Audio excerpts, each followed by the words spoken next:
Nobody travels all the way to Thailand just to explore Bangkok. It was the perfect unlikely city to launch our next carry-on adventure. As a photographer for a group of about 15 magazines, I get some crazy assignments. And as always, I've said yes to everything crazy.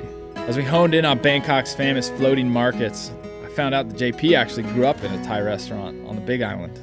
Yeah, I was sold. I mean, it didn't take much. I've always wanted to learn how to make a real good, proper Tom Kha Kai. And so as soon as we were able to book the tickets, I was ready to get out of town.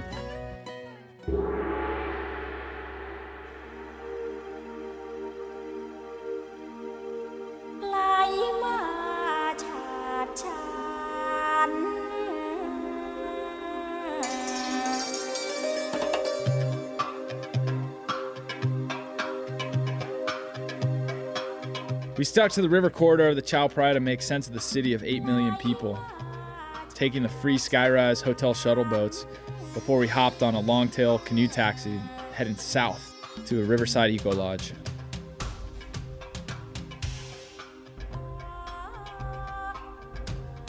The scooter ride was crazy. I mean, going along the railing, you were just waiting for something to happen.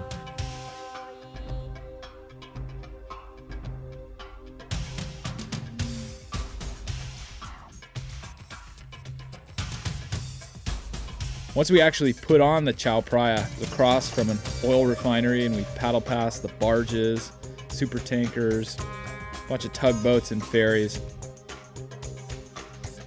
The lock to the canal to get to the floating market was closed. All the Bangkok floating markets are only open on the weekends. So we hopped on a water taxi and headed upriver to Ayutthaya, Thailand's historic former capital, hoping for calmer water. In the so-called Venice of the East, paddling around an island surrounded by rivers, we were sure to find a floating market.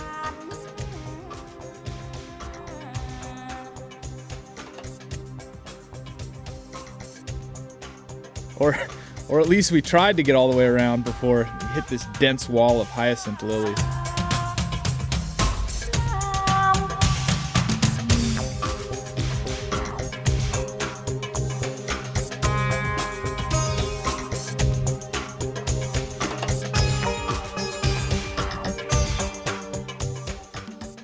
As the sun went down, we pulled up just in time to watch the sunset behind the temple. And it was just an amazing experience.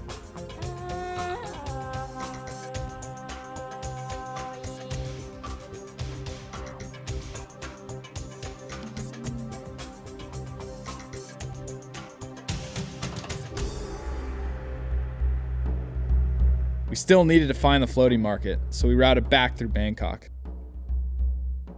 And we had a moment to go to an authentic cooking class and learn Tom Kha Kai the proper way.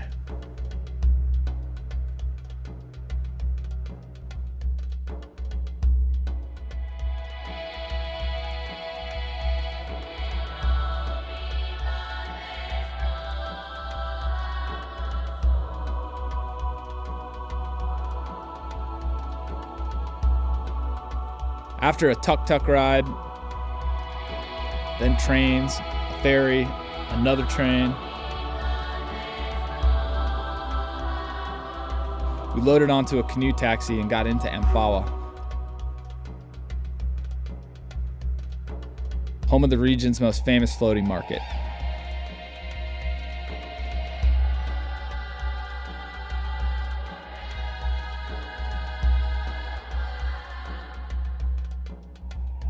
They dropped us right off at a homestay on the river. And we decided to go out, but we got hit by a pouring rain for the first time in 4 months. When the rain let up, we launched at night, worrying a little bit about the water quality, but also about these giant dog-sized 1-watt lizard things that we'd see slither underneath our kayaks. We'd finally gotten into the thick of the floating market that we'd been hoping for. Seeing the blur of lights, the smell of gas, and the grilled shellfish, I realized just how weird and wild and probably crazy of an experience it was.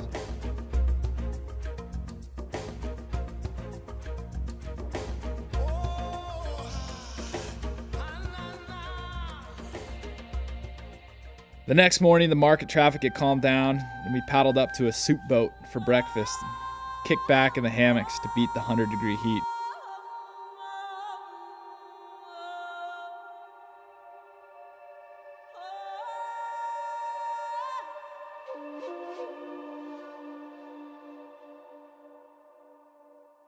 Just thought about how the best way to get away from the crowds and experience a place like that, like the locals, it's from the water.